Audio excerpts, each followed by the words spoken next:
What's up, everybody? Welcome to the All Right Take 5 podcast. I am your host, Andy Gomez, and for this episode, I had my friend and one of the best musicians I've had the pleasure to know, Hector C. Y'all should know who Hector is, man. He's been in the game for a while and involved in many projects, such as my personal favorite local acts from El Paso, Five3Nine3. Also plays for the band Hereafter the Wave, which is the band playing in the background right now, which we started off with. This song is called The Spiritual Begins. The song goes fucking hard, man. Also known from the Pantera tribute band, 3 On top of all that, he's also a music engineer, sound man, and just an all-around great dude. We started talking about our love for the band Crowbar, and we just started jamming along to some of our favorite bands, which was really fun. We went to a deep dive under his influences, how he got started playing and recording music, which was very interesting. He was the chosen one. And the stories about ghosts, spirits, and of course, tones. Big thanks for Hector for coming on, and of course to all of you who have tuned into this week's episode. So let's hit the music and get this thing started. Let's go.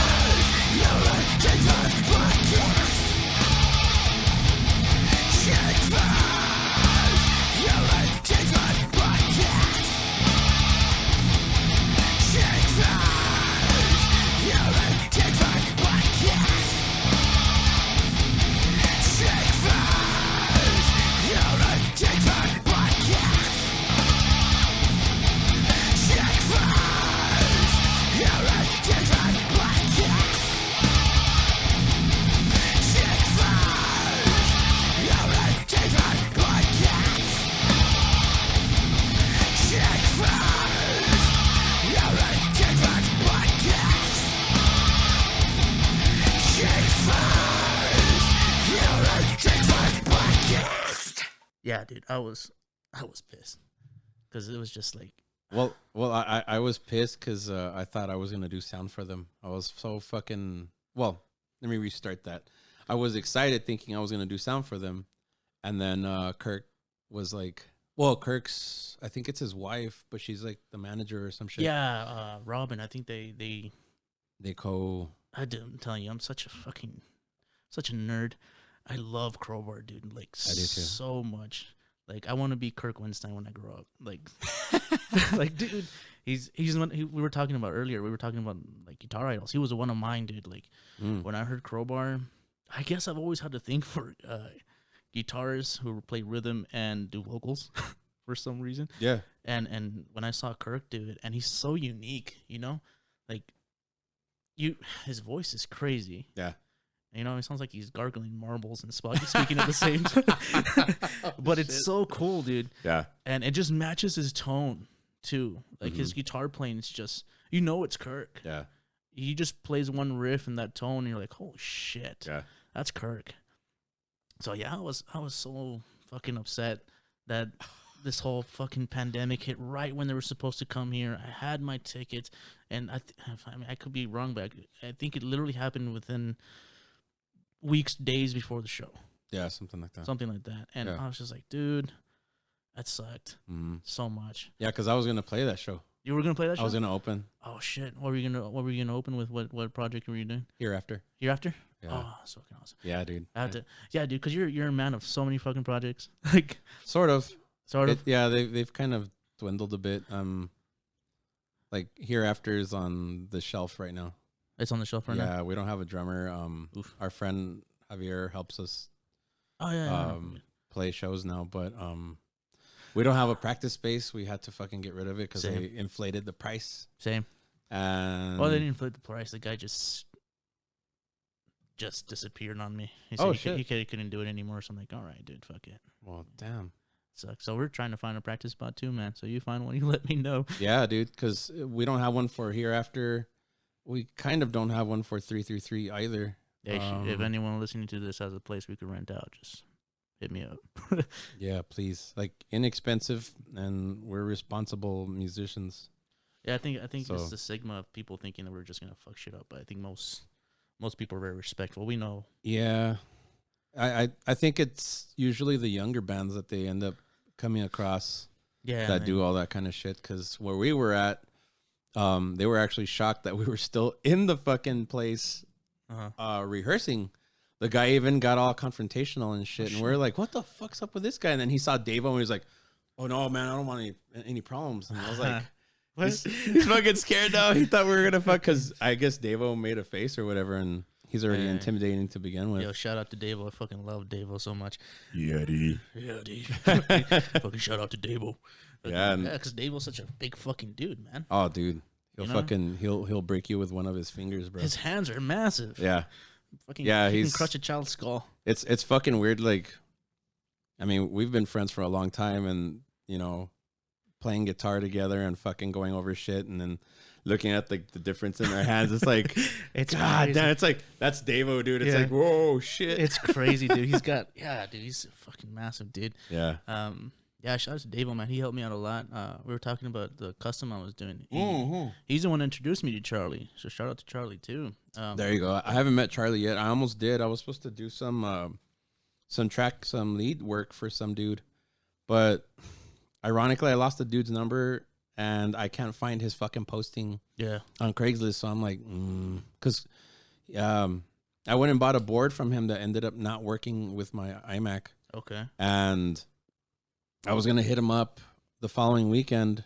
And when I went back to call the dude, I was like, oh shit, was it on emails? Was it on my fucking phone? And I didn't label his name on the fucking, but long story short, Charlie is tracking all his stuff. Yeah. And it's actually pretty cool shit. I didn't know about the dude at all. He lives far out west. Dude, he's such an interesting character. I'm hoping to have him on the podcast too, because he's...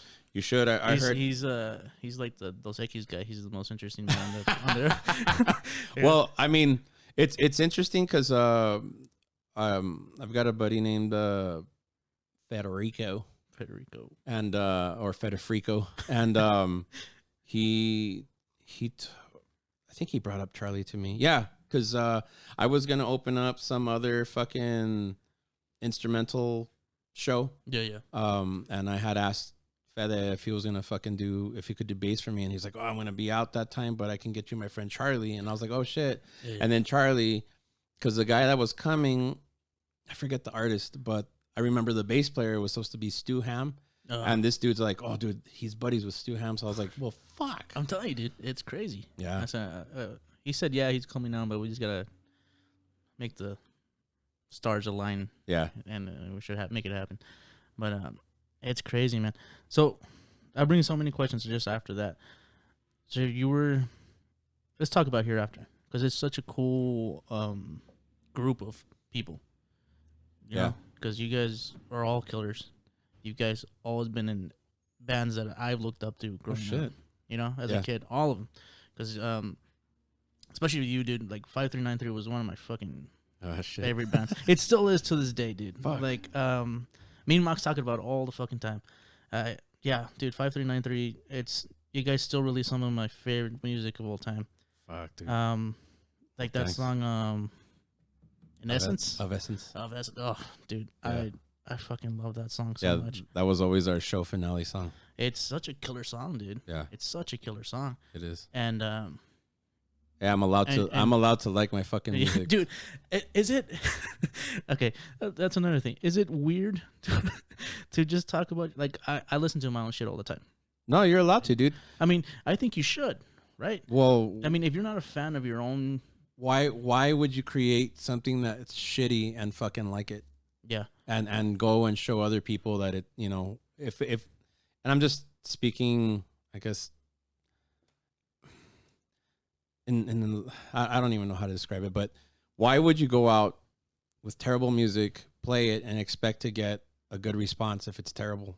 Right. Or how can you expect someone to like your music if you don't like it yourself? Exactly. Or get fans if you're not even a fan of yourself. Yeah. You know what I mean? Because at least that's what I did. I make music that I would enjoy listening to. Yeah. It's one of those, like, fuck it, no one's doing it. Let's do it. Yeah. Why? I don't know. I thought that was weird too, because some people were like, oh, you listen to your own shit? I'm like, yeah, dude. Yeah. Why wouldn't I? Like, you should. And then if I don't enjoy listening to it, then why am I making it? Yeah. And then if you're the one recording it, you have no choice but to listen to it. Yeah. So you can make yourself sick of your own fucking music as well. Yeah. Just like you make yourself sick of listening to whatever your one of your favorite bands is. I mean, because going on the whole like since Van Halen passed away just recently, I grew up with Van Halen. I think when they released the album, I was like a year and a half years old. A year and a half years. Yeah, dude. Okay. And my dad, my aunt gave my dad the tape. My dad started playing the fucking tape, and I was gone. I hadn't even turned 2 yet, dude, and I was already like. You remember that? I remember it was weird. I didn't dig the leads. Yeah. What I dug was the chunk of the guitar, dude. It's because his tone was. Yeah, dude. If it wasn't for Eddie Van Halen, I don't think we would have modern metal right now. No, he created that tone. Yeah, dude. It's because you can go. Oh, well, the approach, bro. Yeah, dude. Because you can go. Oh well, fucking. You list all the old death metal bands and this and that, right? And I'm like, yeah, dude, but their tone fucking sucked. Hey, stop playing them crates. You know what I mean? Like it was just bad. The riffs were there and everything. It's just the tone wasn't. Yeah. And Van Halen, dude, I don't even know. I wish I would have the opportunity to like pick his brain and be like, what were you thinking? What were you looking for? What was that sound? How did that come to be? Mm-hmm. You know? Yeah. To find that aggression, like what drove that? And he did it. Like, yeah. Such an like if it wasn't for him, we wouldn't have a 5150. If we didn't have a 5150, we wouldn't have most metal that albums. We know today. Exactly. Yeah. So that's why I bought that 5153 that you showed that like you saw earlier. Yeah. Again, that's an awesome fucking amp, and I will have one soon. You will, man. You will. And then, yeah, dude. But yeah, like 5-3-9-3, dude. Oh, shit. This place. Oh shit! Oh, you fucking shocked my ass here, dude. That's such a killer fucking riff, man. Those fucking pinch harmonics. Sorry, dude. Like, yeah, dude. I'm a big fan, dude. I know. I still get chills, dude. I listen to this song almost a lot, and then the vocals there just. It's killer, dude. Just to give credit where credit is due, because back then so much shit happened. We went through 3 singers, and one of the singers is a really good friend of mine. His name's Ralph Rivera, and the other 2 dudes. I haven't talked to Danny. Danny was the first one. The second one was Randy. Randy and I are on good terms now, but all the vocalists dropped out because I'm a perfectionist. Okay. And if shit doesn't fly my way, I mean, back in the day, I was just total fucking Hitler about shit. Like it's. Night. Yeah, dude, it had to fucking it's got to be like this, dude. Like, why are you playing like this, dude? I didn't fucking show you like that. It's like, God, dude, like, okay. Calm down. So, at this point, I think I was probably in my prime in that mode, and it was hard to swallow, and I could see why. But to give credit where credit is due, like everybody, like some of those songs were new. When we did them, so those vocalists weren't on those songs, but the ones that they were on, they had a lot to do with how the vocal patterns were coming out. Okay.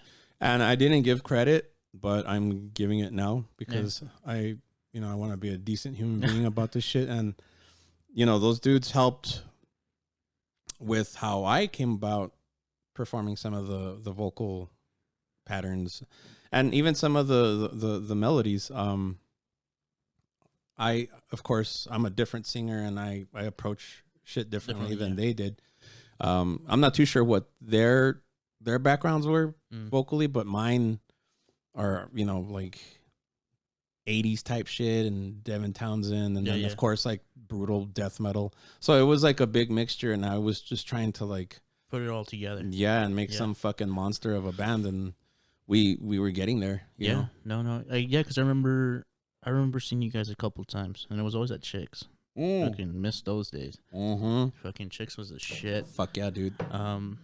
I remember the first time I saw you guys, you had a vocalist. I don't know who it was. It was Ralph. Probably. I thought he was fucking killer. And again, I was like, God, these guys are fucking amazing. And I think I was probably 15.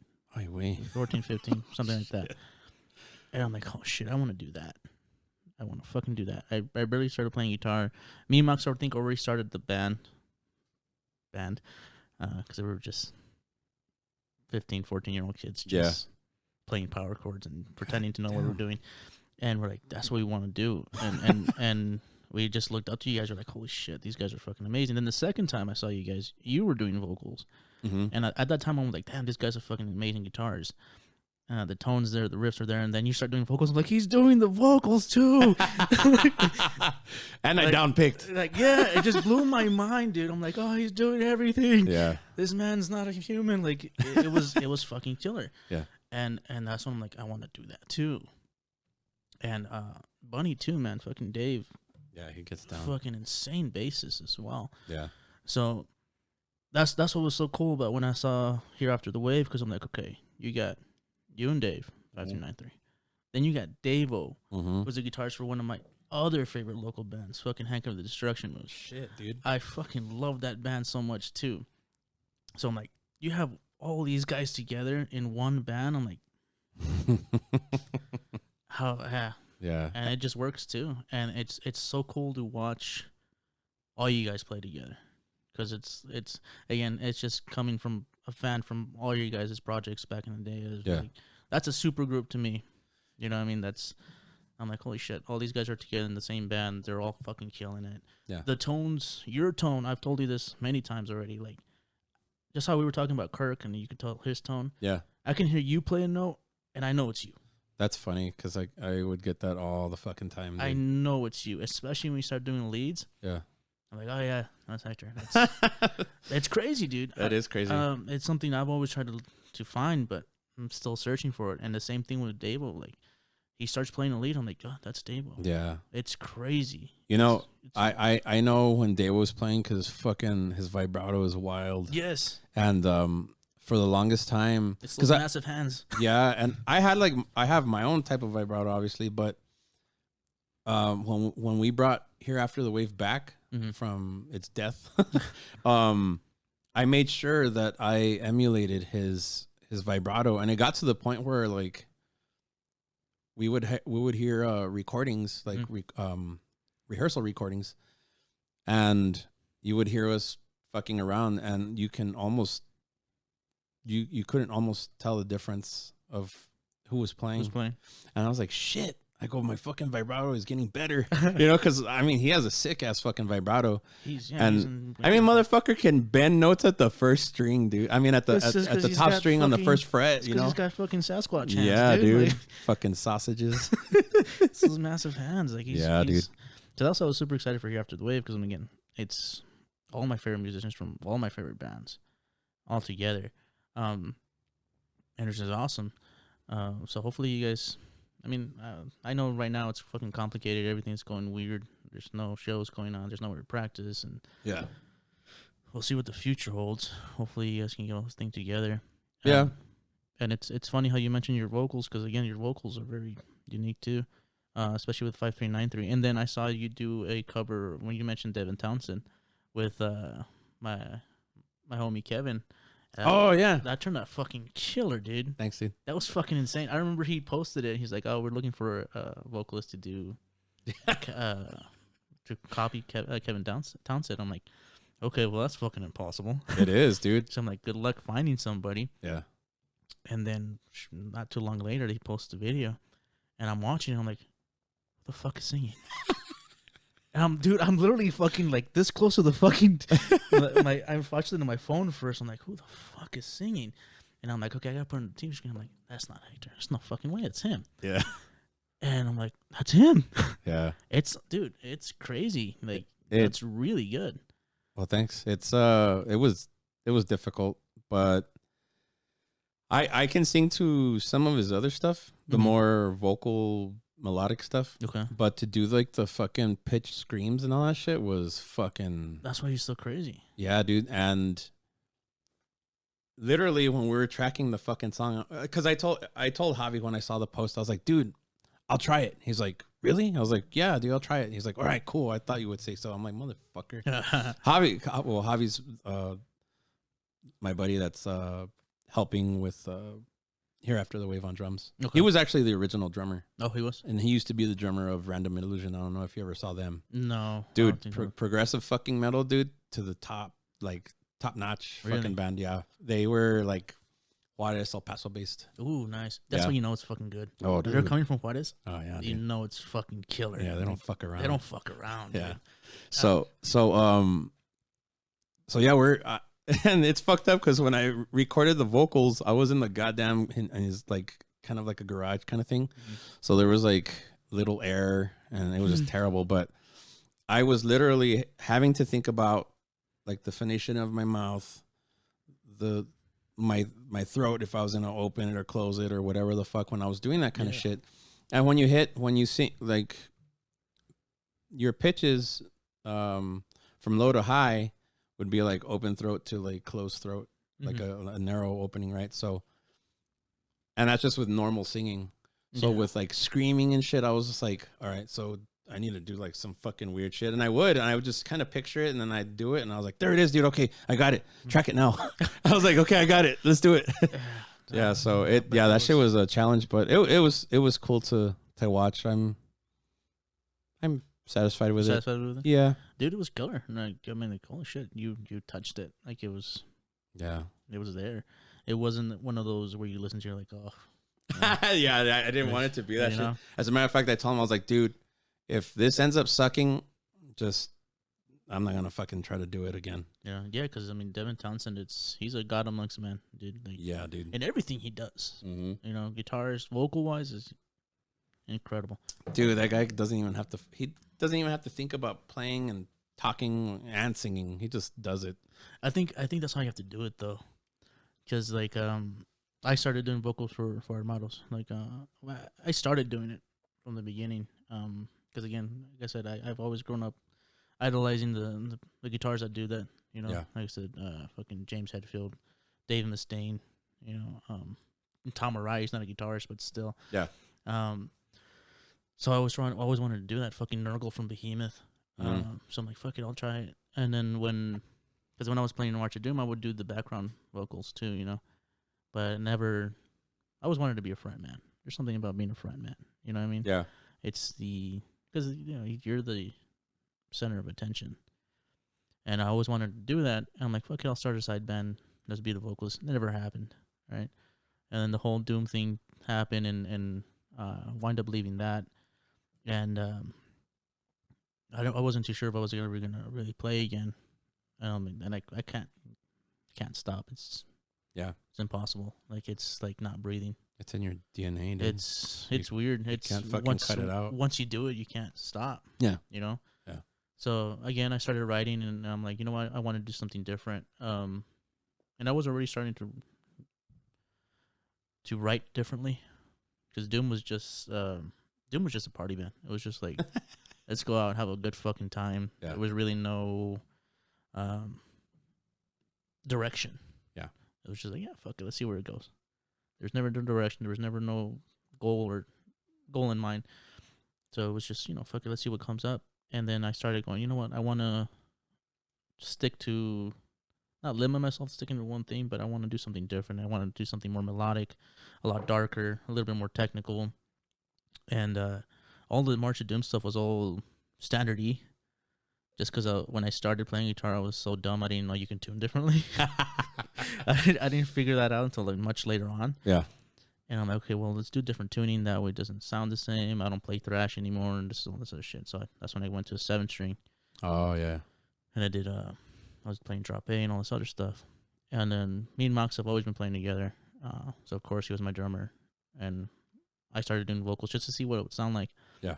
And now I do it, and I can't think about it. Like, if I take a second to think about playing the guitar or doing the vocals, it all goes to shit. Yeah. It all goes to shit. Yeah. I literally have to do it, and I do it best when I'm playing live. Because I've seen videos, and like I'm playing it live, I'm like, the fuck am I doing that? Like, you know? Yeah. And if I stop to think about it and try to practice it, like at home, I can't do it. It's just fumble all over the place.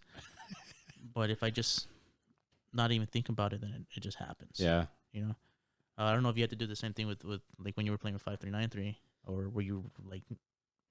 It was kind of weird, the process, because we would come up with a song first. Right. And then I would name the songs. They were just working titles, but I would name the songs as I felt them. So like if it was like something about hate, I would, hate, blah, blah, blah. Cool. Would be the working title. Yeah, yeah. And then after the song was written, we'd be jamming it. And then I would just get the mic and start fucking blabbing just Yeah. whatever sounds, And then I was like, hey, I like that rhythm. Go back. And then we'd do it again. And I was like, okay, yeah. So then I had a music stand, and I started bringing my paper and my pen, and I started writing out the lyrics that I was thinking to that rhythm. So I would fucking start doing that. And I'm like, all right, cool. So we have the chorus now. And they're like, okay. And then I would just kind of just feel out the sections and then go write the lyrics on the spot, and then go back and play the whole fucking song and, read as I'm playing, and I'd be like, all right, it's done. That's cool. Yeah, because that's pretty much how I do it too. It's you write the music to it first, and it's funny how you said that you name the song to like a thing you're feeling at the time, because I do the same thing. Oh shit. But yeah, because I find it easier to write that way. Right. Whatever works. If it makes you feel a certain way, or picture a certain thing, or a scenario, character, and then it just starts rolling. Yeah. Because you're like, okay, this is gonna be about this, and it's easy to write about that after that. Yeah. But I write to whatever rhythm I could mouth while playing at the same time. Or there's times where I have a topic in my head and I write the whole lyrics, and I write the song based on those lyrics. Yeah. And then I just have to forcefully make myself do both at the same time. Yeah. But it's crazy, man. And then, so when did you start playing guitar? At the age of 2. Shit. I'm 43. I'm going to be 44 next year. Yeah, damn. Yeah. You guys get more insane after every episode. Fucking. Yeah, that's crazy. How is that even? So Van Halen started that shit in me. And then my dad would listen to a lot of Van Halen, a lot of Santana, Okay. Journey, Foreigner, some Zeppelin, trying to think, AC/DC. And then and Kiss. And Of course. I saw a 3-2-1 Contact episode where they were showing, I guess, like the behind the scenes with Kiss. Uh-huh. And 3-2-1 Contact with this PBS show back in the 70s, up into probably the mid 80s. I don't know. I don't remember. But so I saw that. And the next thing you know, I guess my parents noticed I was doing something, I guess, with my hands. Or they would notice that I would like go trip out. I'd be hearing music and be like, I like this part right here. And I was like, I don't like the lead. Like, I didn't like leads because it sounded like whiny shit to me. Okay. As a kid, but I didn't know how to describe it to myself. Because all this shit's taking place in my head. No one even knows that I'm talking all this stuff in my head. So then, next thing you know, my grandfather, my mom's dad, comes to the house with a little tom or jom or whatever the fuck guitar is that they make in Juarez. Okay. I don't know if it's jom or tom, but yeah. he came with one of those little fucking student guitar, and I was just like, boom. There's even a picture of me with it somewhere, but I was gone, dude. After that, I was like, oh, I have my own, like my uncle, because what I used to do when we would go to my grandmother's house, I would go to my uncle's room. He was a teenager. He's my mom's youngest sibling. So I would go to his room, and I was like, well, he told me I can't touch those guitars because I think he even had an ML, dude. Ooh. And so I fucking would get his acoustic. I'd climb onto his bed, put all these pillows. I mean, I'm 2 years old, dude. I would just do this bit. And the first song the first melody line I ever played was Diary of a Madman. Jesus Christ. Yeah, it was weird. I was just fucking around. And next thing you know, I'm like, hey, isn't that thing? Oh, and Ozzy too. So I remember because my dad had that cassette also, Diary of a Madman. And I don't know how that I did that, dude, but I did it. And God damn, dude, that's yeah. You're the prodigy child, dude. I don't know about that, but you are the one, dude. Like that's I knew it when you walked in, dude. I saw an aura. It was oh shit. I was like, oh my god. All the guitars started getting in tune. It was weird. Yeah, no. All the lost guitar picks of all my life just started appearing. Like that's they're fucking in your dryer, dude. That's fucking the portal. That's it. Okay, Yeah. you heard it first. Yeah, no, like dryer is the portal. it's weird because at that point, I, looking back, because I do remember that far back, I always had melodies in my head, like original melodies, and of course existing melodies. Yeah. So, one time my dad heard me singing in the room while he was getting ready for work, and he's all, "Do that again?" And I was like, "Fuck no!" Like, No. I got because I was a shy kid. Yeah. So I was like, "No, not at all." And he's all, "What were you singing?" And then he gets mad because I wouldn't sing. He's like, "Come on, just sing. Never mind, don't sing it anymore." So I was like, "All right, whatever." But yeah, like I always had fucking melodies in my head, dude. That's fucking crazy. And then, so yeah, I started at 2, but the heavy years were in I'm gonna say at the end of 6th grade on. End of 6th grade. Yeah, because I got another guitar, another acoustic, and it was another probably like a 3/4 size acoustic, and just slightly bigger. Yeah, and I had this girl. There was this girl I liked, and she showed me how to play one, and nice. then I started writing my own fucking music, dude. Like a friend of mine had like karaoke. I guess karaoke styled radios. Okay. So he always had like 2 bays, and I would write tunes. Like I'd go spend the night with him, and then I'd start writing songs. He's like, "Dude, why are you always doing that? It's so annoying." And it was what I did. And then I figured out my own way of doing it with 2 radios that I had, and I would plug one into the other that already had the rhythm tracks I recorded, and then I'd record the second rhythm track. Damn.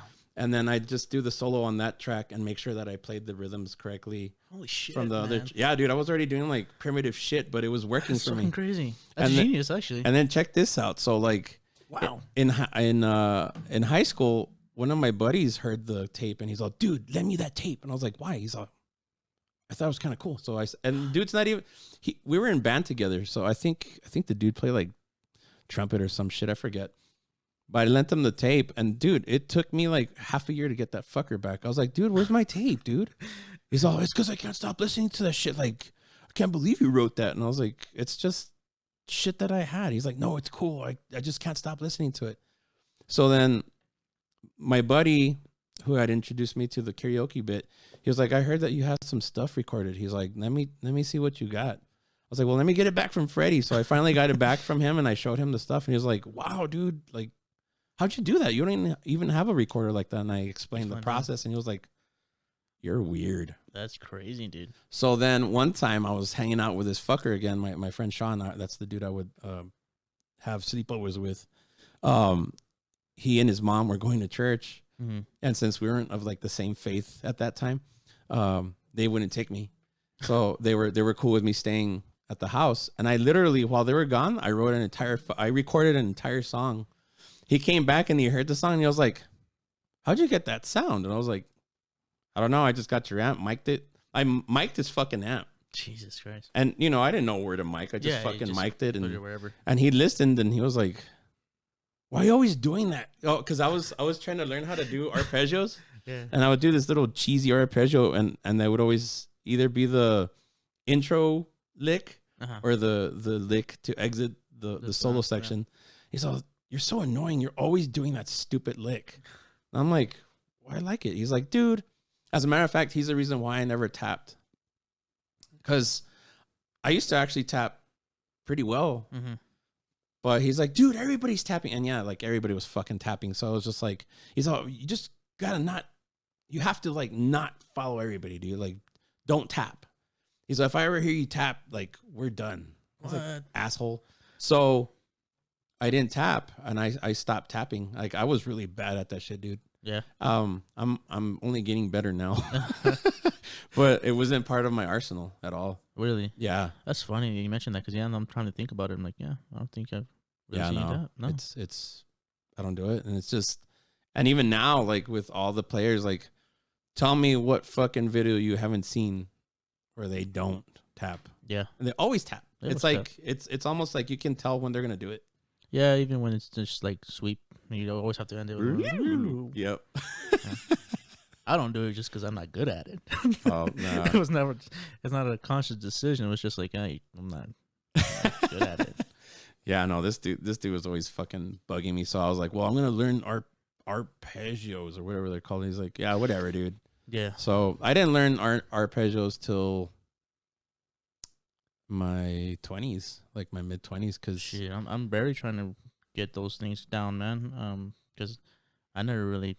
Again, I don't consider myself a lead guitar player, so yeah, I was just like, what's the point?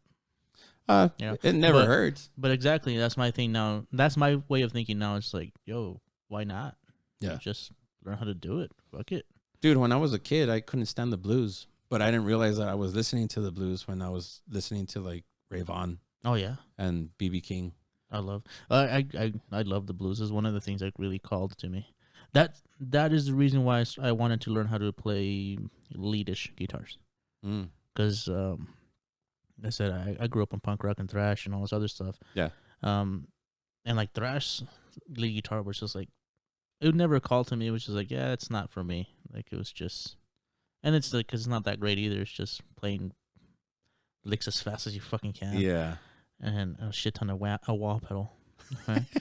But it never called to me. And then I stumbled into the blues because I was taking guitar classes at the time. Yeah. And the guy that was teaching me was a big blues fan. And he's showing me scales, and he's like, I'm like, okay, cool. And he's like, I forgot who showed me first. I think it was Buddy Guy. Oh shit. And I heard him, I'm like, holy shit. Like it called to me right away. I'm like, this is fucking phenomenal. Like I really dug into it. And that's what made me want to play leadish kind of things, you know? Mm-hmm. Yeah, I think it was this song that I first heard. It's fucking good.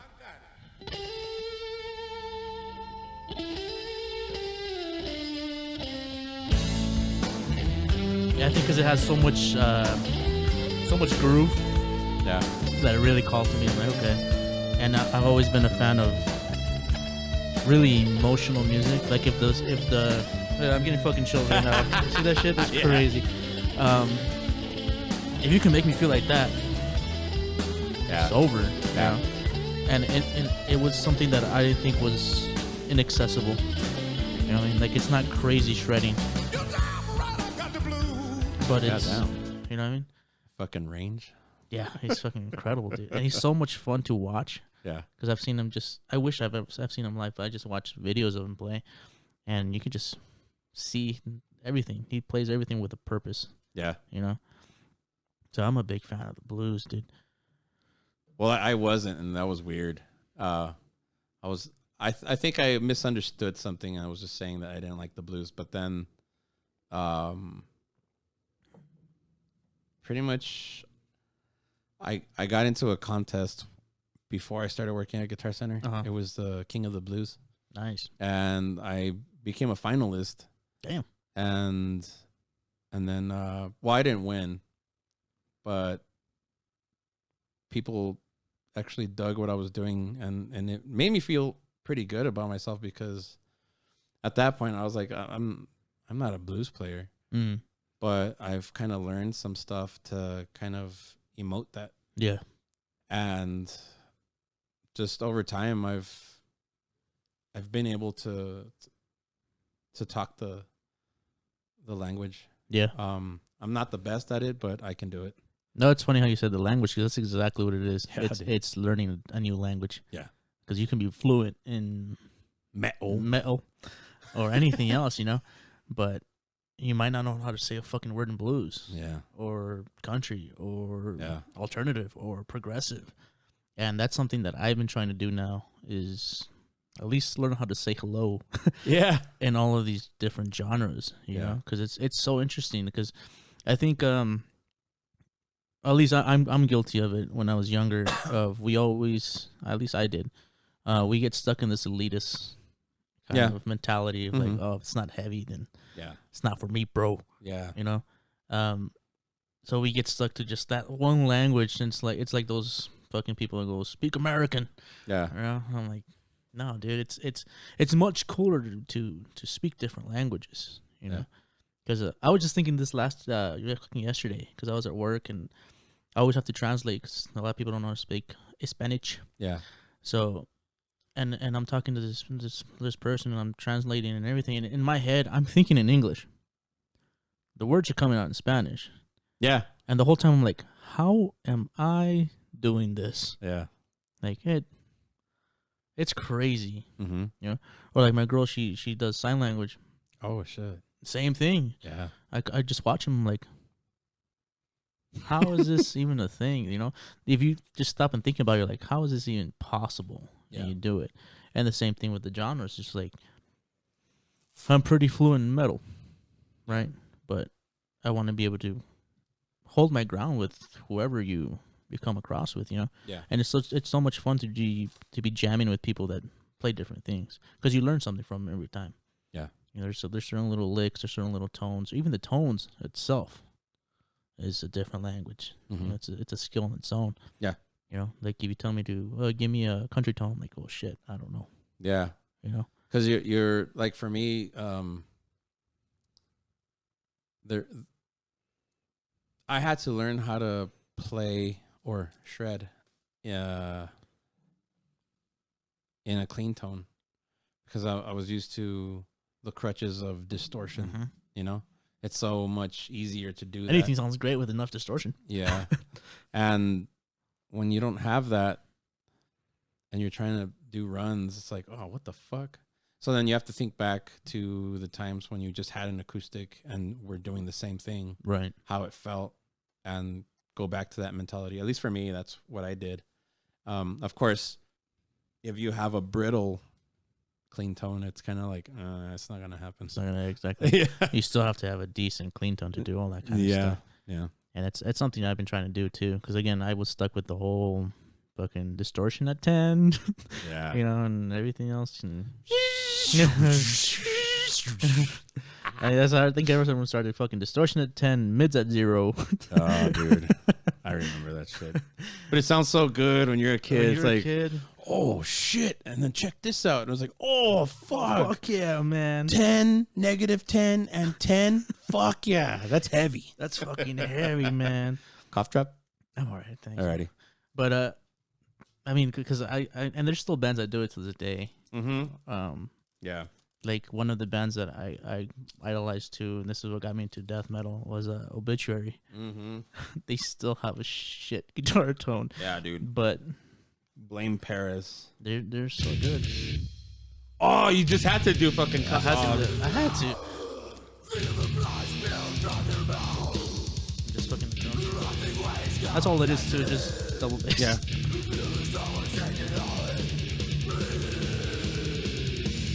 And then this is one of the bands where James Murphy. Yeah. Dude. Dude, you know what's funny? I learned how to play that whole fucking album. And I remember I was trying to recruit some dude to fucking play with me. And he heard my style.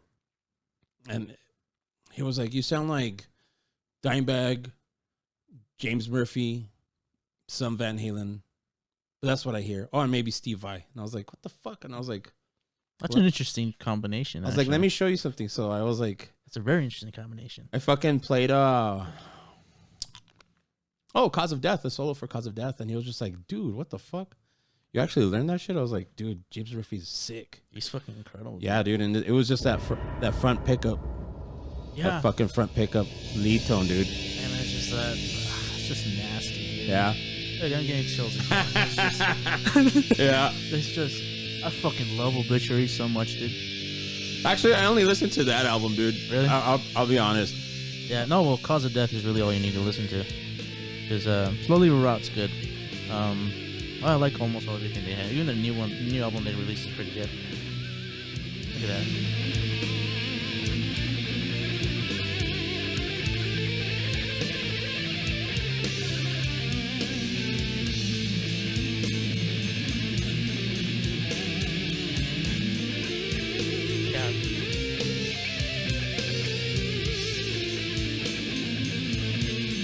Fuck it, man. We already put an obituary cover. No shit.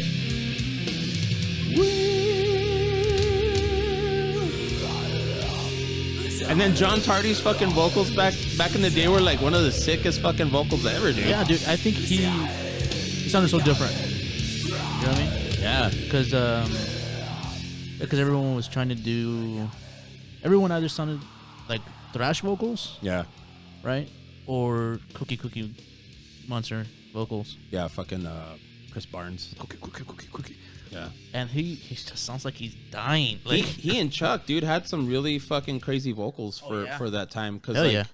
I remember I did the Lack of Comprehension cover and with Javi again, and holy shit, dude, like I was trying to hit the frequency that he growls at, and it's kind of like a low mid. It's not a low, it's a low mid. Yeah, he had such a distinguishable voice for like that. And it was so fucking harsh. So when I was doing it, I was like, oh, I'm growling lower than him. I was like, it doesn't sound right though. But I was like, fuck it, this is me. I'm gonna just do it. Yeah, sometimes you have to do it at your style. Yeah. You know what I mean? My favorite song from him too, dude. Yeah, Death was. I don't think he got the credit they deserved until much later on. Yeah. They should have been a lot bigger. They're huge now. Yeah. As they should. But I think they should have. It was just, I don't know if you've seen the documentary on him. Yeah. But yeah, it's a lot of it's related to how he functioned. So. Yeah. And it's understandable, dude, because like, I think I probably would have pulled the same shit. You think so? Yeah. I was good. So like I used to tour with, because I was in a punk band too called Blacklist. Yeah. And I toured a lot with those dudes, and then I toured a lot with 5-3. And though doing it that way was like enjoyable. Yeah. But then I started thinking like, how are we gonna do it when? Because I always had that mentality. When we're gonna get big, like what's gonna happen, and my kids, my family, my this, my that. I start thinking all this stupid shit. I mean, not that it's stupid shit, but like I start putting fucking obstacles in my head. Yeah, I think that's what a lot of people do. I do that. I'm guilty of doing that. And I would have done the same thing. Like I'm missing home now, and I'm this, and I'm like, wait a minute, why would I think that if when I'm doing it on the weekends, I'm like, oh wait, because it's on the weekends. Yeah. Rather than, going for a full month or 2 months, 3 months, a year, 2 years. Yeah, dude. Like some of these bands do it. Yeah, and back then it was just like, I didn't want to admit it, but I wasn't ready. So it would have probably been the same thing. Yeah, no, I mean, I find myself in, I would do the same thing. I would have done the exact same thing, actually. Like, I wouldn't have been able to do it. Because like I said, you put the obstacles, and they're not really, I don't want to call them obstacles, but yeah. You know what I mean? Cause that's just lack for a better word. Yeah, but lack for a better word, obstacles where, you have your life, Yeah. And sometimes some people are more fortunate to not have that, or they have the balls to go, fuck it. Yeah. We're going to go all in. Yeah. And I'm like, I'm going to hold my cards. I'll fold. Yeah. And see the next turn. But I respect some of that, though, because, I mean, if you can do that, do it. Yeah. It takes a lot. It does take a lot. So what got you into, because you mentioned the Van Halens, the Foreigners, all this other stuff. I love all that shit, too, because I grew up on that, too. I said AC/DC, still my favorite band of all time. Like, there's nothing better to me than just blasting AC/DC loud as shit. Yeah. But what was the rabbit hole? What got you into the heavier stuff? What got you into the obituaries? What got you into the death? Actually, what got you into playing what you're playing now? Oh, dude, it's so many genre combinations actually, because death was one of my biggest influences. It still is actually, but as I was growing up, that like helped shape the way I think about music. So death, and then so this is how it works. So Van Halen, right? Don't have to explain that one. Van Halen, and then fucking, I was listening to hair metal because that's what was on, and I was listening to all the fucking guitar players at the time. Man, you don't have to defend hair metal, bro. I fucking love hair metal. Yeah. But it's just for the longest time, I guess we've kind of come full circle. But before we had come full circle and explaining this type of stuff to people, they're like, "That's gay." I'm like, "Why is it gay?" You're gay. Yeah, dude. And it's like, yeah, you're gay. So. It didn't make sense, and I was just like, whatever. Like when I was in Blacklist, they would tell me I got a review online saying that I was playing fucking butt rock solos. Butt rock. And I was like, fuck you. I was like, and it's because I love that term, butt rock. I can't stand it, and it's because I was in a punk band playing. You know, punk isn't it's your first mistake was playing a solo in a punk band. Well, no, and see that's the thing is like it's about not giving a fuck, and I didn't give a fuck. I'm like I'm gonna play fucking what I want to play. Yeah, that's where people. The idea of punk rock was the idea of not giving a shit what anybody else thinks. Yeah, and it was all about an attitude. Mm-hmm. And then it became, I don't know what it became, but it became a thing, and it became a thing with elitists. Yeah, that if it's not this and it's not punk. Same thing with black metal. If it's not this, then it's not true cult. Yeah. I'm like, dude, the whole thing was to just do whatever the fuck you want. Yeah. With no restrictions, no limitations, no, you have to stay in this box. You know? Yeah. So I did that shit, and it was whatever they thought it was. So they called it butt rock or glam. But I was like, I don't give a fuck, because they didn't know who my influences were. Exactly. And this is where I'm going is when I had joined that band, I had already been exposed to fucking Petrucci. Oof, the Petrucci. Dude, before, see, because, I'm into Satriani and Vi also, right? Mm-hmm. But when Petrucci came out, I was like, dude, how does he get that fucking sound? And I didn't realize that James Murphy was kind of already doing that. But the thing is, like, Murphy's playing has a lot of, like, sextuplets. Yeah. It's not necessarily 30-second note stuff. There are here and there some 30-second, even 30-second triplets. But Petrucci was all about fucking speed. He was the Ferrari. He was the Ferrari. And I was just like, what the fuck? And then sweeps. And I was like, what the fuck? And that's where I was like, okay, my arpeggio game needs to fucking come up. Mm. And so I started fucking working on my arpeggios, and then they just got into like the 6-string arpeggios where they were just like bloop, literally sounded like a fucking like a video game like ending. Yeah. And so yeah, like Petrucci, and then I guess death metal has always been a big foundation for me.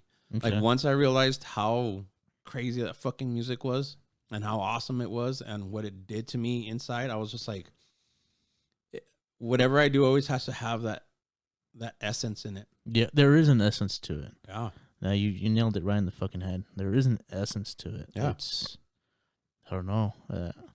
Actually, I'm a huge death metal fan. If I'm having a bad day, I just have to blast some death, and I'm okay now. Yeah. Yeah. And there's an essence to it. It's crazy. Mm-hmm. So yeah, that foundation was always there. And then 7-string stuff wasn't inspired by Korn. As a matter of fact, I couldn't stand Korn when they first came out. I was like, what is this crap? Yeah. And it's not crap, because I actually, once it grew on me, I was like, damn, they're doing some fucked up shit too, but like differently. Yeah. So it was Steve Vai's fault. Mm-hmm. For actually putting the 7-string in my fucking hand.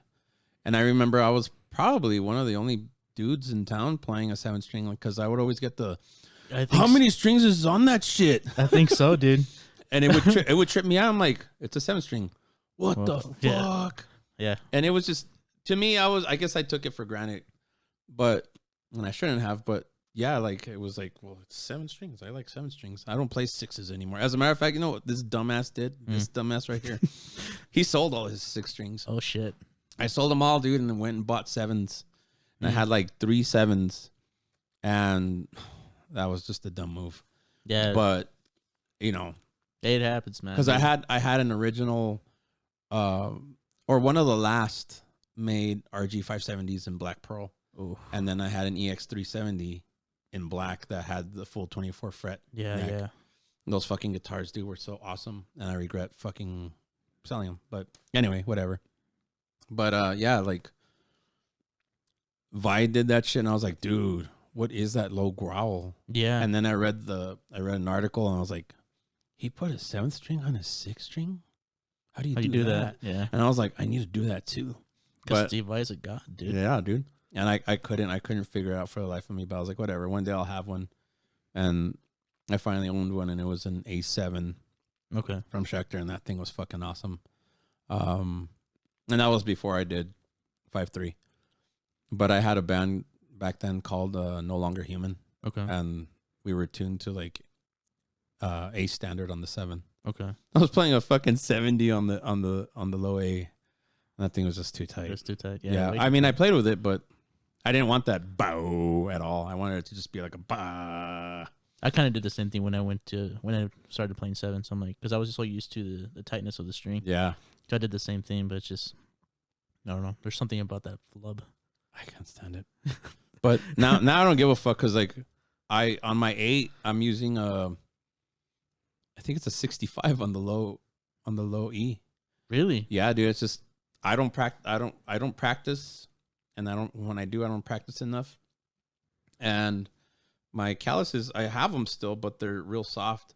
Yeah. So when I fucking like, when I'm practicing and exercising with like all the shreddy shit to get myself back up to speed, my fingers are all chewed up. Yeah. And this is like with 9s, dude. Like, and what I'm referring to is like the 3-3-3.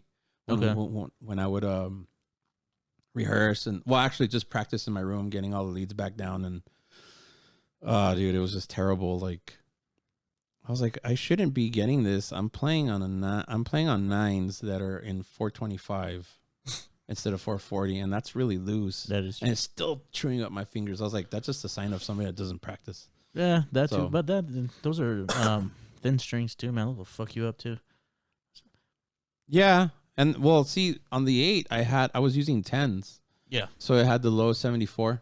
Okay. And that shit just chewed up my fingers. I was like, I had to let my hand heal. Like, I was using the same thing, but I think I went up. I'm using 10s. But 80. But the 80. Yeah. I for me, it's helped. I tried it, and it took some getting used to. Yeah. Because I really had to get used to it. I hated it at fucking first. But then once I started getting used to it, it stopped chewing up my fingers so much. And then I got used to, I had the hardest time adjusting with my right hand more than anything. Like, oh, shit. Picking wise. Oh, because of the girth? Yeah. Had the fucking hardest time. And then finally when I got it, just... What size pick do you use? Usually 1.5 or 1.45. Oh, that's pretty fat.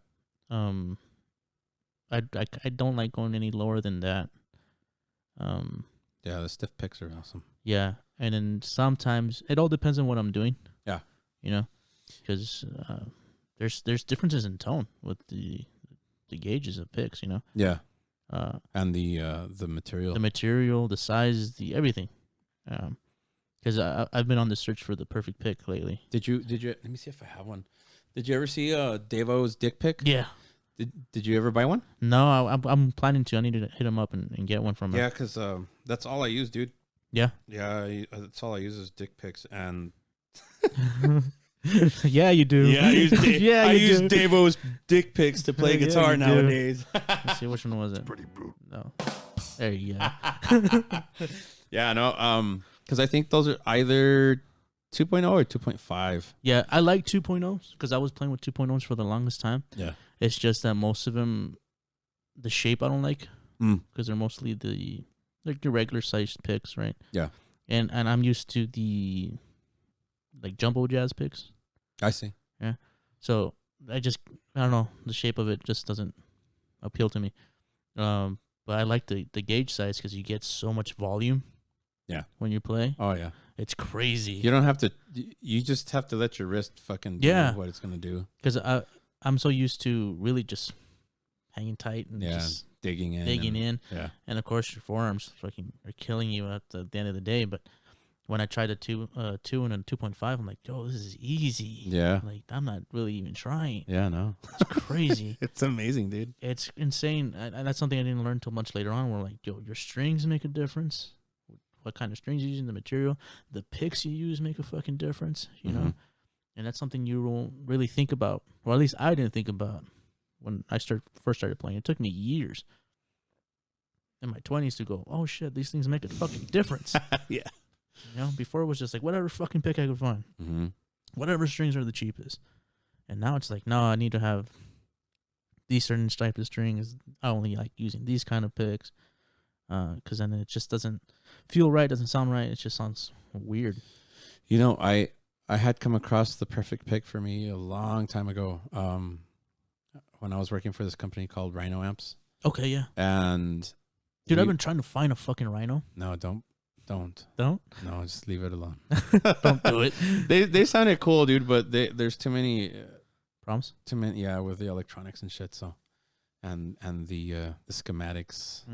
But we went to NAMM, and my boss fucking gave me this pick. It was like a lavender colored pick, and it was literally, the shape was literally a rectangle, with a fucking triangle at the tip.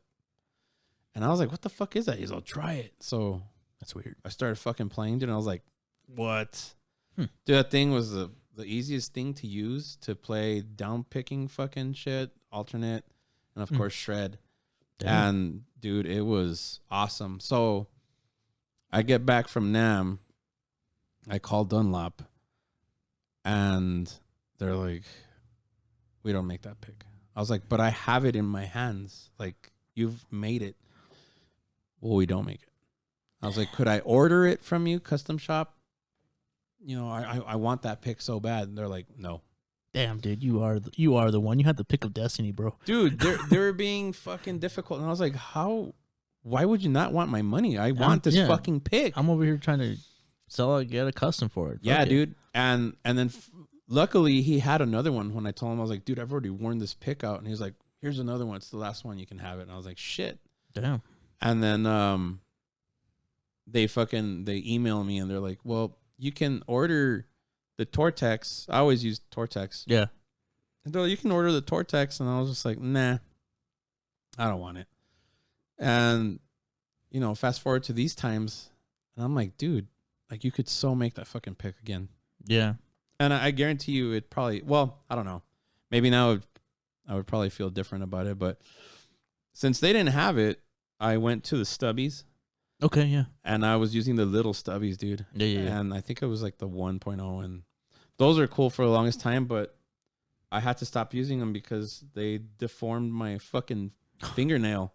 Like, I ended up, since they were so small, and my down picking, it would actually like wear my fingernail in an angle. Yeah, no, mine's the same way. Really? Yeah. Shit, but okay. I pick weird. I pick like, again, because I watch James Hetfield so much. I used. Oh, you used that one? Yeah. Dude, if I would have learned how to pick like that when my finger got torn up in the car door, I would have been able to fucking play that show that we had. I'm over here trying to pick like normal people. Shit, I'm trying to relearn how to pick right now. No, that's badass because like you could actually pick and tap. Yeah. And not drop the pick. Yeah. So I usually pick like that, and you could tap with this finger, and then when it comes to like really fast stuff or really intricate picking, I hammer this one down. Yeah. And I have real control, a lot of control on the pick. Fuck, so I can do those fucking weird, really fast or really intricate picking styles. I never knew that about James Hetfield. Yeah, that's how he picks too. I always wondered because it was always like subconscious. I guess just watching him all the time, and like I said, I just didn't learn correctly as I should. Yeah. But that's one thing. Like again, picking about strings and picks and all that stuff. The way you hold a pick is crazy too. Because I've always seen people hold it differently. Like shredders, I've seen that they do this number. Oh yeah, this number right here. I was doing that for a while too, but it's changed kind of. Yeah. Yeah. And I was actually practicing that yesterday. I'm like, wow, this is very comfortable. Yeah. And then that just adds like the angle too. The angle, yeah. Yeah. That way, when I was picking that way, it's not much of an angle. It's really straight, almost straight. Well, no, I mean like, because that's how I play my solos. So like the pick is literally hitting flat on the string, but I'm talking about like the angle of holding the pick. Oh, the holding pick. Yeah, because sometimes there's passages that I need to do that I know are a bitch. Yeah. And I angled upward. And shit. Not like not like Friedman. Oh, but it's crazy. But it's literally like I don't know. I don't have a pick, so I can't show you. But it's literally pointing up. So it's instead of like being like this, it's like Wow. Damn, dude, that's crazy. So do you change your? Yeah, it just depends. Depends on what you're doing. Yeah. Damn, that's crazy. Yeah, and at this point, it's just habit. That's what I'm trying to learn how to do. Is maybe I do it sometimes without really knowing. Yeah, I'm trying to consciously do it. If that makes any sense. Yeah. Because I've been watching players and playing with different people. I'm like, wow, that's interesting. That's weird how you hold the pick. Yeah. But how do you play that? And I'm looking at their hand. I'm like, what the fuck? Okay. You got gorilla snot on that shit? It's crazy. Yeah, dude. I'm like, how are you holding on to that motherfucker? Yeah. So you mentioned 3-3-3. I mean, dude, I'm telling you, you're fucking crazy. You touched Devin Townsend vocally. Mm-hmm. You play for 3-3-3. You're playing Dimebag, dude. And you do it flawlessly. I try to. In my opinion, like I've never seen anyone do it as well as you. Well, shit. The only person I could think of is like Wes Hawk, and that's a big name. Yeah, and you kill it, dude. The tones there, when you released that playthrough video of the artist shredding, dude. I'm so glad you did the artist shredding because I think that's such an underrated fucking Pantera song. Yeah, and I think that's my favorite Pantera song of all time. That song is so fucked up though, dude. I have to say, like. The solo section, I was like, what fucking the hell is going on here? That's what I think people consider the magic of Dime and Van Halen. Like they're just about just play it. If it fucking sounds good, it sounds good. Yeah. And I was always really anal about no, it's gotta be diatonic. I was always that way. Okay. It's just what happened. And through harsh criticism over the years, I learned how to just like chill the fuck out and whatever comes out, right? Yeah. But I still like have formulas. Old habits. But when I played that solo, dude, it was probably one of the hardest solos to fucking figure out, dude. Okay. Because it's all patterns. Like it's not necessarily a key. It's a pattern that sounds good. Yeah. I think that's what makes Dime so hard to learn. Mm-hmm. I think it's different because a lot of people who try to learn Dime, they're usually shredders. Yeah. They're usually shredders. They're usually lead players. They're usually very structured and knowledgeable guitarists. Mm-hmm. So they think of, he wrote it this way on this key and this thing and this mode and this and this and that. And then we're like, I don't even know what the fuck that is. Yeah. That's not what it is. Yeah. Dime kind of had like the whole blues thing going on. Where it's like it's not a certain mode, it's not a certain thing. It's just like you said, it's a pattern that he made up himself. Yeah, and it just sounds fucking killer, and it's a feel. Yeah, you know what I mean. Yeah, because you can't mathematically, write a Pantera solo, a Dime solo. Yeah, like it's a feel. You have to tap yourself into that into that mode, into that emotion, into that song. It's tapping in. That's the fucking key, dude. Because it's. That's my favorite Pantera song. There you go. Fucking love it. Yeah. And I like how Rex actually comes out on the bass. Like, there's the bass. There it is. Yeah. Fucking killer, dude. Fucking killer riff.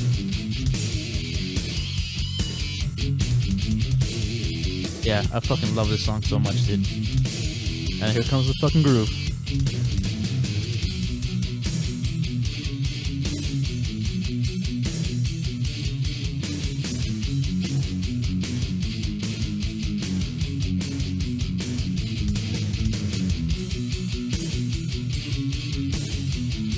I've always liked that picking style he does too, because he does that like in 13 Steps too, that kind of weird little triplet kind of thing. Yeah. And then the fucking thrash element.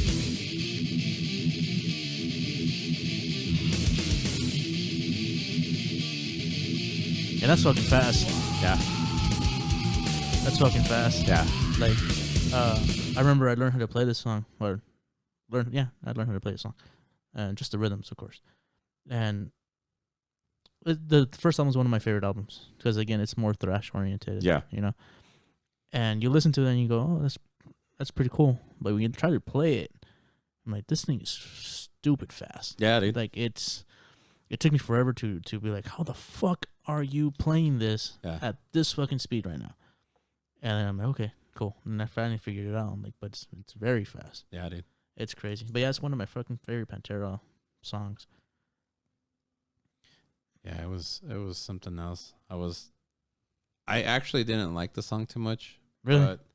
But once I learned how to play it and all, the appreciation for that fucking tune like was there, because it was a challenge in so many ways. Yeah. Like the rhythm, well, not necessarily the rhythm, but I would say the choice of notes. Yeah. And then just leads. It's just fuck. It was out of I was out of my element. Yeah. And I had to like really like, oh wait, I forget. I play in a tribute band and I should be like thinking like that instead of like thinking like a fucking student that doesn't know shit, you know? Yeah. And that's what enabled me to fucking play it. But God, dude. And then I triple tracked the fucking solo on the thing. Yeah. Oof. Yeah, it was funny because when I showed Javier, he was like, dude, it sounds just like it. I was like, sort of. He's like, no, dude, it's like this. What did you do? I was like, I fucking triple checked the bitch. He's like, that's crazy. Yeah, dude. You must have lost your mind doing I that. did, dude. And you know what's a bitch about actually doing these playthroughs is having this fucker like this and like playing and like, oh, I fucked up and then stop. Because it's, for me, I don't really I have editing software, but it's not like the best. Mm-hmm. So I'm kind of back in the dark ages and I have to like play it in one take. Yeah. It has to be the one taker because it's like. No, well, I mean, I don't do videos that long. Like I post like on Instagram all the time too, but it's just like a minute of a song I like to practice. But I do the same thing. It has to be in that one take. Yeah, dude. I am not going to take fucking 4 hours to edit a fucking clip, you know? Yeah. But it's crazy. And then like I said, you're touching gods here. You know? Shit, dude. You know, and you're doing it. What made you, was it your decision to do a Pantera tribute band? Was it you invited you to do it? How did that come to be? Well, Cowboys from El Paso was the original tribute band here in El Paso. Right. I remember. So, you know, Matt was the vocalist for that at the time. At a certain point, they lost their guitarist, and Bunny had told me, hey, they're kind of looking for you. I think they want to ask you if you're down. And I was like, I don't know. I'll see, because, you know, back in the day with 5-3, we had opened up for them at Uncle Polly's. And there were some people in their camp that were like, they should have gotten you, but I think it would have been a bad choice at the time if they would have gotten me, because I was still so boxed in. Yeah, dude. I was so L7 about it, and I would have fucked up all the solos, I'm sure. But when they hit me up, I was like, yeah, I'm down. And so I was learning stuff on different guitars because of the tunings and all that shit, and I didn't have all the equipment necessary. So we did a show at Speaking Rock, and then we did I think a few runs, if I remember correctly. Mm-hmm. And it was pretty cool. The only thing is that we were Cowboys didn't stick to the formula as far as like the tunings. They used D flat. D flat. Yeah, for all the songs. So like I remember hearing comments when we finished playing at Speaking Rock. They're like, that song sounded kind of slow. And it's not that it was slow, it was just different, not the fucking right tuning. That's crazy. So, and then, you know, I remember Matt had issues trying to modulate to the new keys. Yeah. You know, or the lower keys, I should say. So I left the band because I was just like, nah, I'm done. And then later on, Javi keeps popping up everywhere, motherfucker. He hit me up and he's like, hey, Matt and I are going to start up the Pantera tribute again. Mm-hmm. He's all, you're the dude we're thinking about. I was like, why me? He's like, dude, come on. I was like, nah. Dude, come on, man. Yeah, fucking. What you gotta fucking ask? This guy. I was like, yeah, whatever, dude. So I did tell him, I was like, well, if we're going to do it, we got to do it right. We got to have to do the fucking actual fucking tuning. Right. Not this D flat crap. He's all, no, by all means. So, you know, I started relearning the songs and then I said, yeah. We bought the gear, started jamming, and I was like, fuck, dude, like it makes a difference playing the shit in its actual tuning. Of course. You know, because playing it in D flat was just kind of a bummer, dude. Like, yeah, it's heavy, but they're heavy too in their standard tunings and then their actual tunings. Dude, fucking, that's it, Cowboys from Hell. Most of the albums, if not all the albums, and it's in actually, what was it, 432, I think. Yeah. And they only had 2 drop D songs. Yeah, that's what I'm saying. It's just Primal and fucking Medicine Man. That's it. The rest of it, and it's fucking crushing. Yeah, dude. It's heavy as shit. Yeah. You know? That's another reason I played mostly in standard tuning sometimes, because I'm like, you don't have to tune crazy low to be fucking heavy. Look at Metallica, dude. Look at Metallica. Look at Megadeth. Mm-hmm. You know? The early Sepultura. Oh, dude. Oh, see, that's another band I fucking failed to mention. Like, they had a lot to do with how I approach shit. Like, Andres Kisser had a lot of influence on me because he was probably the only dude playing melodies behind the rhythms, either like fast fucking melodies, like little shred parts, or like actual melodies. And I was like, man, this is cool. Like, I like what he does. I like his, I've always liked his little, I don't know what you call them, I guess the pulls he does. Like, he'll pull on the string and just play it really fast. Oh, huh. You know what I mean? Yeah. Like, that's his signature Andres Kisser kind of thing. I would say now, yeah. Yeah. I mean? Because the Beneath the Remains, the Rise stuff is like kind of no longer his arsenal. It's a different arsenal now. It's a different arsenal. Yeah. They've changed so much. It's weird. Yeah. But still good. Yeah. But I'm more fond of the older stuff. Yeah, so am I. So, how did you? Well, you mentioned it when you were barely playing guitar and you were young. To start recording, like, when did you start getting into recording bands and all that other stuff? Recording bands, that happened when I was 19. Yeah, I was 19, and my first band was Blacklist, actually. Okay. They were a 4-piece at the time. Actually, they were called ESD. What was it? Evidence of Social Decay. And real simple recording. I mean, it came out just like punk should sound, just raw and unpolished, but it was real good. It hit hard.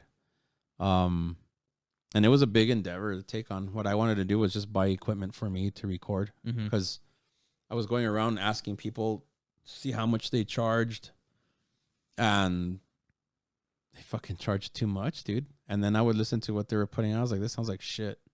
This sounds like I recorded it on my fucking karaoke machine and it like degenerated after overdubbing so many times. I was like, I can fucking put out shit like that with my karaoke machine, you know? And I took out a loan or loans. I won't specify from where, but I took out loans, and holy shit, dude. Like, I ended up paying for that crap. Yeah. Almost. Yeah, I barely finished paying for that shit, actually. That's how bad it was. And that's gear I no longer have. Damn. Yeah, dude. But yeah, I bought some decent Behringer shit when they were still made in Germany, and or based in Germany, I should say. But I bought some stuff there. I had the ADAT XT20s. Mm-hmm. I had all the killer shit. But yeah, I initially set out to do it so I could have my own stuff, and record my own stuff, and not worry about paying or overpaying. And I just, listening to the people that were doing things. I mean, I even recorded at Penny Lane Studios. Really? Back in the day, I did a guest solo for a band called Stonage, and it was my fucking James Murphy inspired fucking solo. Nice. And I remember I was like, dude, it sounded killer when the dude was playing it back, and then they got their CD back, and I was just like, what the fuck? Yeah. I was like, nah, dude, like, because the dude would pan the kick drums, because they had double kick drums, and he panned them left and right, and I was like, you don't do that. You don't do that. I even knew that shit, and I wasn't like a fully experienced, recordist engineer or whatever. But yeah, that's how I started, dude. And obviously it was inspired by all the songwriting I was doing. So you were already doing it, so it's just like, why not just continue? It was a classic case. If you want it done right, you do it yourself, kind of thing. Did you record the 5-3 stuff too? Yeah. That shit was gonna end up sounding a lot better. Unfortunately, because I was using a Bunny's computer at the time to do it. So I was in my apartment doing the mix down. I had already done one mix, and I was like, oh, that sounds all right. I was like, I think we can do better. And we both had bought this board off of this dude. It was a fucking Spirit board. It was huge, but the EQing was so awesome, and the preamps and all that shit. So I was remixing through that, and I was like, dude, this is sounding so much better. And the files got knocked out of their folder. This was weird because his fucking track, what was it, the track mouse or whatever? Yeah. I went to click on the folder, and it literally it was like this little glitch that the mouse developed. So if you clicked it or if you moved it and it touched the fucking folder, it would open the folder and throw it all over the place. Oh shit. So all the files, they were still fragmented in Ableton. Oof. We hadn't consolidated all the files. So you don't even know what the fuck it is. Dude. Oof. It was a fucking mess. I think the only thing we were able to... No, we weren't able to get any of it. It was all fucking gone. So the fucking mix I had done, I asked the dudes. I was like... I asked Bobby and Dave, and I was like, do you guys want to redo this shit, or do you want me to just finish? And they're like, nah, just fucking finish. I was like, all right, because I was planning on fucking finishing it anyway, so I'll just master it now. And what you hear is the only fucking mix of the album. Damn. I still dig it though. It was really good. So do you have since you've been, how long have you been recording, or have you ever been recording other bands? I know you've been recording yourself for forever. Yeah, I've been recording since '95. Yeah. Have you had any favorite people to track? Favorite? Yeah. Or least favorite, maybe. We were talking about that earlier, where you go into the scenarios where a lot of bands, again, they don't know the recording, the process or that world. You know, when you start playing music, the only thing you think about is, we gotta go play live. You know, live's a different world, but in the studio, it's a completely different world. Well, back in the day when I had the space to do it, I had taken over my parents' daycare because my parents became ill, so they closed the daycare down, and I took over and fucking turned it into a studio. It was still pretty makeshift, but it did what it's supposed to do. Yeah, and I would actually record the bands live, just to track the drums. Right. So I had panels to the side of the drums and try to minimize bleed, but there was always some sort of bleed going in, especially if, you know, the drummer was like, I can't hear him. I'm like, dude, you're on the headphones. He's like, I still need to hear him. He needs to turn up. I'm like, all right, classic, well, fuck it. Classic drummer shit. Yeah, so I'd always get bleed in from or bleed over from the guitarist into the drum mics, but you know, whatever. But I think the biggest issue is how fast everybody wants their product. Like okay. it takes a while to do the recording. Obviously, you know, you're there trying to get the right takes, the right tones. Yeah, I don't think people they don't know that unless you've done it yourself. You don't know. They don't know. You don't know. And you can explain it all you want, and it's like, all right, and you're doing it, and you're still getting the hey. I'm guilty of doing that because when we did the March of Doom EP with Dustin back in the day, shout out to Dustin. We did that. We're like, dude, where's our shit? Where's our shit? Where's it? And then you're like, you don't realize how long it fucking takes to do all this shit. Yeah. And then I started learning how to record myself because it was one of those, again, classic cases of like, fuck it, I can do it. Why not? Yeah. And you start going, oh shit. You know? Yeah. 4-minute song, you're gonna take God knows how long to have everything done right. Yeah. You know? Even with with videos and everything like that. Like, so I've done 2-minute videos have taken me 6 hours. Yeah. To do. And it's just simple. And it flies. Time flies. Time flies. Next thing you know, oh shit, half my day's gone. Yeah. So like that's why we recorded one song with you. Mm-hmm. And it was a very interesting Yeah, it was. it was a very interesting take and day. It was just it was wild. I still remember how we were all just talking in the fucking room. Dude, that was such a great. I love that all that happened because it was such a cool story. It's one of my favorite stories to tell to people. So if you don't know, like we recorded a single with you when we had on Models. The song's called "The Last Plea for Purging." Yeah, you can find it on everywhere you want. But we're recording the song and we're trying to get Max to play the drums, and I guess we were in the then living room, whatever you want to call it. And then we're tracking the drums in one room, and me, you, Nate, I think, are in the actual tracking room. Mm-hmm. There it is. There it is again, dude. Did you hear that? That's weird. So maybe you were bringing it, man. It wasn't me.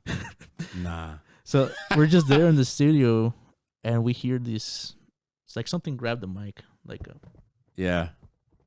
I was like, "Hey, what are you doing?" That kind of noise. And you're trying to figure out what that noise was, and then all of a sudden we hear this giant just crash, like Stone Cold just came in. Yeah, yeah.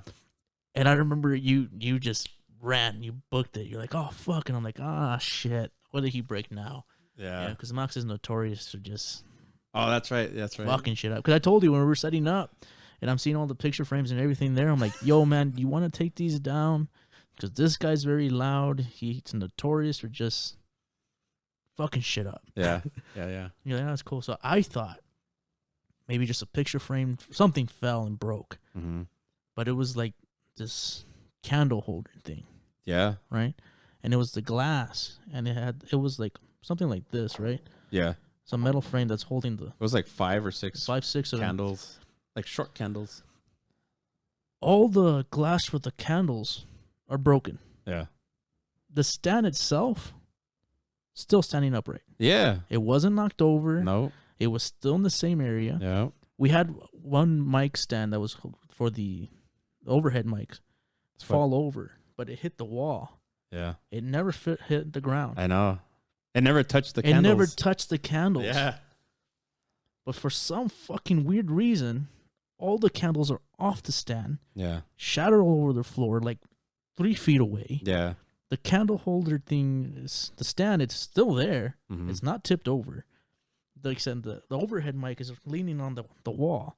Yeah. And we're just trying to figure out how the fuck did that happen? Yeah. Yeah, and you're right. It wasn't you, and it wasn't me. It's just there was work being done in that room, Oh, okay. And the space hadn't been closed. It had been left open. And then I was like, why are you leaving that shit open? Like, close the fucking space when you're done doing your work. Like, fuck. That is so weird, dude. And yeah, Mox is just there like, what the fuck happened? He had no idea what happened because he has the headphones on. He's trying to be like, what, do I have to do this again? Did I fuck up? Yeah. And Ruben's on the couch, pale as shit, just like, they don't know what the hell's going on. And we're just there like, dude. Yeah, dude. It was so fucking cool. I loved it. Everyone was freaked out, but it was such a cool experience. Oh, yeah. Because, like I said, I was telling you that when we were recording, it's like, I like to write about the supernatural, the occult. The other side. Just because it's cool content, you know? It is, and it's real for us. No, yeah. No, I'm not, I'm not saying that it's not. Yeah. No, I'm saying that there's people that still don't believe in it. So it's real for us. I know it's real for us. And I've always wanted, until that day, I've never had anything really happen. Yeah. I've always believed in it, or I like the idea of it, if that makes any sense, right? Yeah. Because it was never anything, I never thought it was like, oh, this is bullshit. Yeah. I always thought, like, yeah, dude, this could definitely be real. There's no way it can't. Mm-hmm. But I never had an experience to where I knew for sure. Fuck, bro. Until that day, I'm like, yo, it happened. It's here. It's crazy. And that was such a fucking badass. Dude, at my parents' house when I used to record there, when I had the studio there, I remember I had some of the meanest looking motherfuckers like go and record and like, I'm satanic and all this shit, right? And I'm like, okay, well, you are what you are. I'm cool with it. And they'd be like, hey, can I use your restroom? I'm like, yeah, go ahead. And they'd fucking take a walk down the and it's not a long corridor, but they'd take a walk down the fucking kitchen, a slight turn, and then down the hallway. And when you get to the hallway, it was pitch black, dude. Ooh, pitch black. And of course, my parents were already asleep. We're still recording late. They'd go in the fucking bathroom, and you can hear like all the fumbling. I'm like, they're gonna get scared. And then one dude, he came in, he's like, fuck, bro. I don't know what I just heard. I was taking a piss and something touched my fucking shoulder while I was pissing, and I didn't even wash my hands. I was like, go wash your hands. He's like, dude, no, I'm fucking scared. Like, I was like, I thought you were all fucking like Satanists. Oh, shit. I need to take a piss real quick. Hold on. Hey, somebody's going to be talking in your mic.